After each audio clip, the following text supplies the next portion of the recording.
Another way we can contribute to the oneness, rejecting false stories that are designed to separate us from Jehovah's organization. As an example, think about the apostate-driven lies and dishonesties that Jehovah's organization is permissive toward pedophiles. I mean, that is ridiculous, isn't it? In your statement, you also say that reporting to the police is a personal decision for a victim and his or her parents if a minor.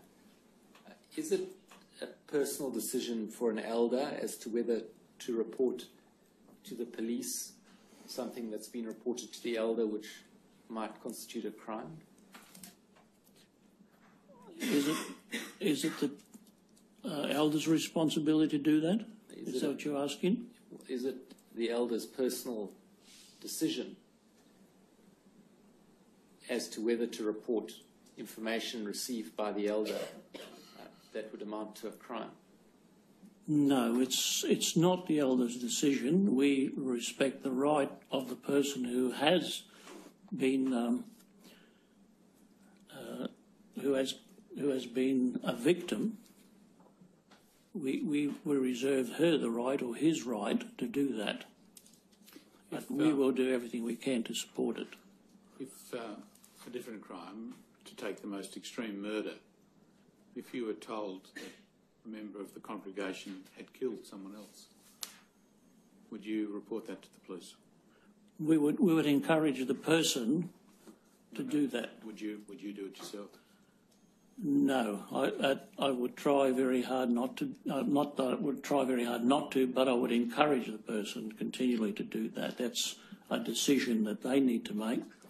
Well, what if the person wasn't prepared to go to the police, but they told you that they saw the killing happen? What would you do? Am I being asked on the present day circumstances? Yeah. Yes, I would take the action of ringing the branch and getting some legal advice on that. Do you have any knowledge? You're living in Queensland, aren't you? Yes. Do you have any knowledge of the law or legal obligations to report knowledge of crimes at all? Not really, no. Yeah.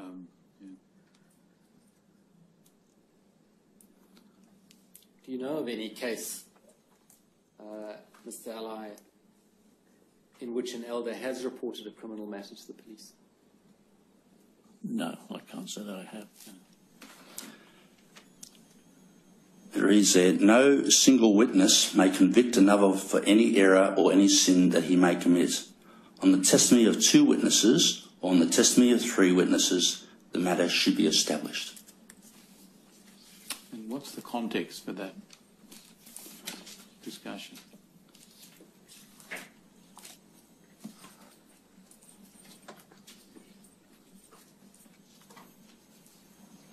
I would like to read it all right through to get the context. I'm sorry. Well, we won't stop to do that now.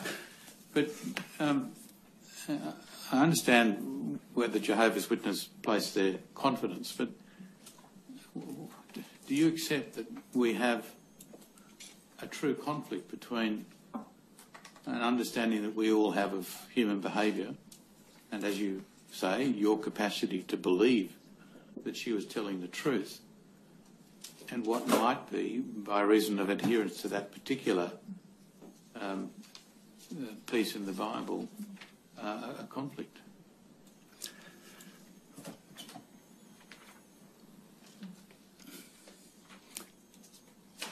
I put a lot of store by what that principle says, and I have a lot of store also to believe that other things will come out that would provide that, but on the ground of one person's word against another, we cannot act judicially any further. No, but you appreciate the civil courts can. Well, that's where there's a difference for the civil court then. But do you appreciate the civil courts can? On one person's word? Yeah. I'm not... I don't know about the civil court, Your Honour. You don't know? What I'm trying to get to is whether you accept that there is a conflict between what the Bible's telling you and what your experience as a human being tells you about capacity to accept one person's word against another, based upon your own assessment of what they're saying?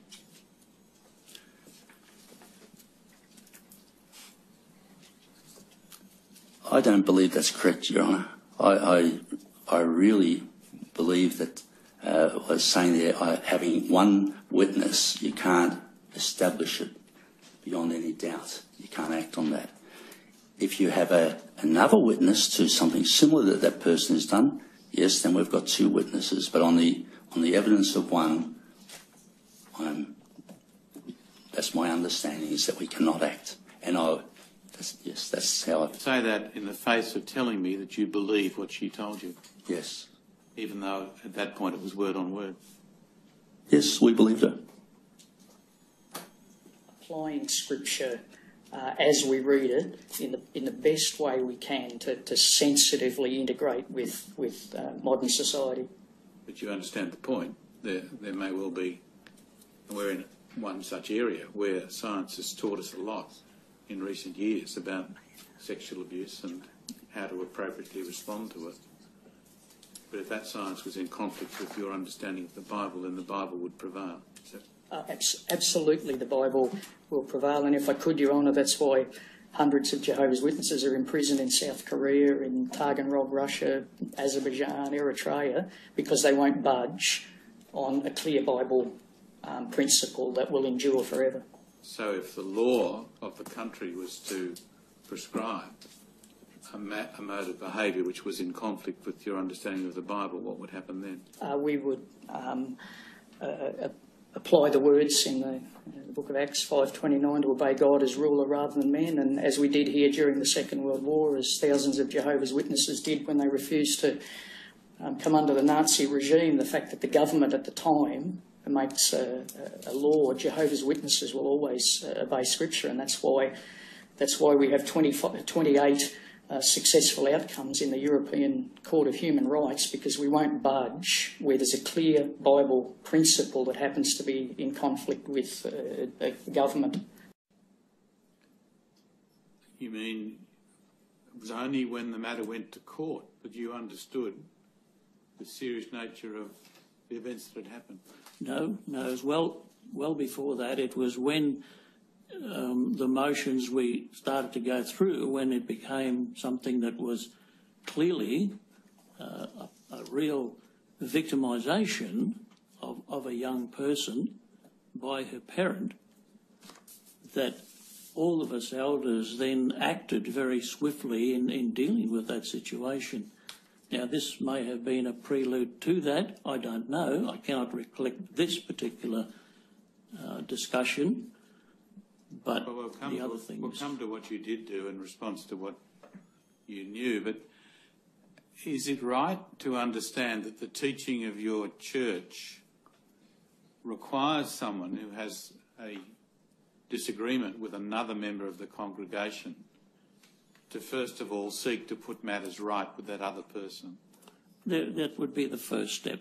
So what BCG says in her statement about her conversation with you and your response is consistent with the teaching of the church. Is that right? It should be, yes. But it's the response that she says you made, as I understand it, from what you've told me, is consistent with the teachings of the church. That is, no, you have to talk to your father first. Again, Your Honour, I'm sorry, but I can't recollect that. No, come back. What she says you said, as I understand it, is consistent with the teachings of the church. That is, you've got to speak to your father first. Generally, if it was something of a minor concern, yes. Well, you don't know from this conversation whether it's major or minor. So do I then understand that what you're saying to us is that what she reports you as having said is consistent with the teachings of the church? I would have to think very carefully on that whole aspect, because if I could remember the rest of a conversation that one might have, then perhaps I can comment, but I cannot recall I'm sorry, this having I'll have happened. to put it to you again. We're just looking at the conversation that she says occurred. Now, you may not remember it, but that's what she says happened. What I want to know is whether that conversation, as she records it from you, is consistent with the teachings of the church, and that is, no, you've got to talk to your father first. If this did really happen, I'm not doubting that it did, then it would be consistent with myself to follow through and have a discussion with her, and to also approach the parent if it was of something of concern, yes. I'm lost. She says you said, no, you have to talk to your father first. Now, as I understand it from what you've already told me, a statement such as that by you is consistent with the teachings of the church. It would be, yes, definitely. Now, do you recall